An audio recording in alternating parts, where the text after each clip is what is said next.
Então, retomando o nosso estudo aqui, vamos falar sobre o verso 11. Diz assim: continue o injusto fazendo injustiça, continue o imundo ainda sendo imundo, o justo continue na prática da justiça, e o santo continue a santificar-se. Eu vejo hoje o denominado povo de Deus entrando em discussões, em confusões, querendo convencer o mundano, o ímpio, o impuro, a seguir preceitos da palavra de Deus. Então o povo evangélico querendo estabelecer leis segundo a palavra de Deus, introduzir coisas da palavra de Deus nas leis brasileiras, né? Nós temos uma chamada bancada evangélica lá no Congresso, e a igreja fazendo manifestações e entrando em discussões com as chamadas eventos, como por exemplo a passeata gay, né? Os cristãos rangendo seus dentes de ódio contra essas pessoas. E me causa um pouco de tristeza olhar essas posturas que a igreja tem adotado, porque isso jamais foi autorizado por Deus. Deus jamais disse assim para nós forçarmos alguém a seguirmos a palavra dele. Ele diz assim: nem por força, nem por violência, mas pelo meu espírito. Mas o povo de Deus está querendo incutir, impor que o mundano, que o impuro siga a palavra dele. Então o que o Senhor está dizendo aqui? Continue o imundo sendo imundo, né? O injusto sendo injusto.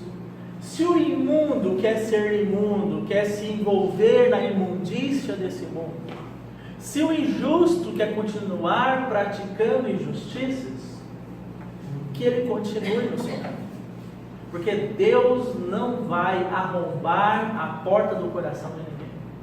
Deus não vai tomar ninguém de assalto.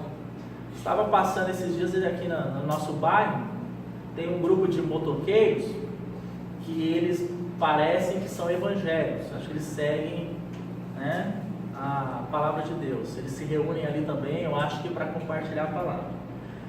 Mas eles colocaram assim, uma escrita na fachada do clube deles: saqueadores do inferno. Eles se denominaram saqueadores, aqueles que vão lá e tomam de assalto o inferno. Que expressão infeliz esta! Porque se uma coisa que o povo de Deus não é saqueador. O povo de Deus não é ladrão. Há um ladrão, né? Ele veio para roubar, matar e destruir. Há um ladrão. Aquele que pula a janela, não entra pela porta. Mas aqui no livro de Apocalipse, quando o Senhor escreve a sua carta à igreja de Laodiceia, ele diz assim: eis que estou à porta e bato. Se alguém abrir, eu entrarei e cearei com ele, e ele comigo. Vocês viram essa expressão? Se significa o que, irmãos? Se a pessoa quiser. Se ela não quiser, o Senhor não vai ser um saqueador do inferno, e muito menos a sua igreja, que é o seu corpo que expressa a sua vida, né? Então, aqui nós vimos a primeira parte desse verso 11. Se o mundo quer continuar, que ele continue. Se as pessoas querem continuar na sua imundícia e na sua injustiça, que elas continuem. Isso vai acontecer. Apocalipse relata que mesmo diante dos grandes sinais, poderosos sinais, que o Senhor manifestou nos últimos dias, julgando esta terra, ainda assim as pessoas continuavam a blasfemar dele, mesmo vendo os grandes sinais. Então os irmãos percebem, não é uma questão de sinal, irmãos. Muitas pessoas pensam assim: se acontecesse um sinal grande eu ia crer em Deus. Não é questão de sinal.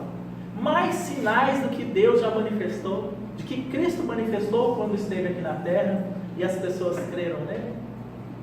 A incredulidade, ela é muito mais grave do que meramente a dúvida.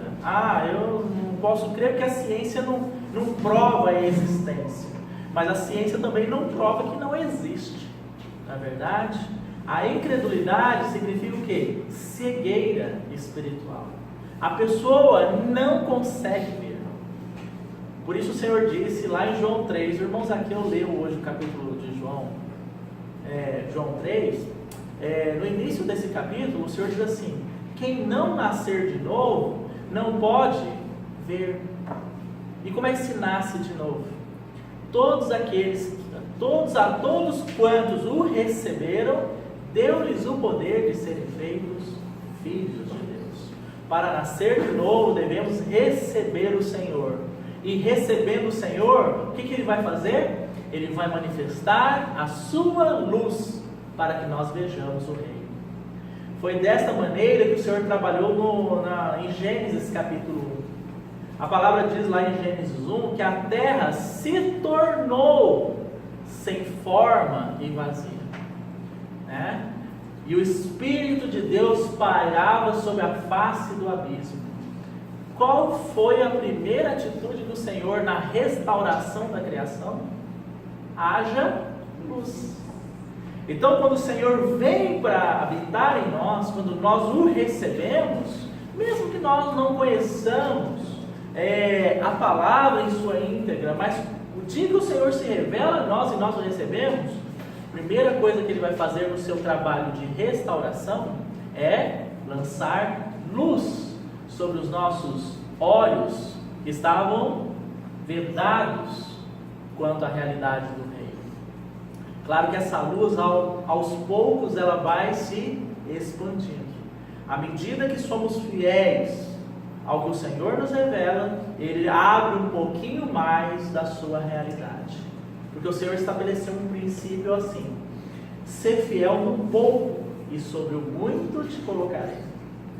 Para a tristeza do povo de Deus, eles usam essa passagem para questões financeiras, dizendo: se eu for fiel no pouco, Deus vai me dar bastante. Mas não é isso. Ser fiel no pouco, ou seja, cada um ande conforme a medida de Deus, a medida da revelação de Deus que recebeu. Então, se eu ando conforme essa medida de revelação do Senhor, a luz que Ele me deu, Ele vai me dar um pouco mais. E eu avanço esse segundo degrau. Se sou fiel no segundo degrau, Ele vai me levar ao terceiro.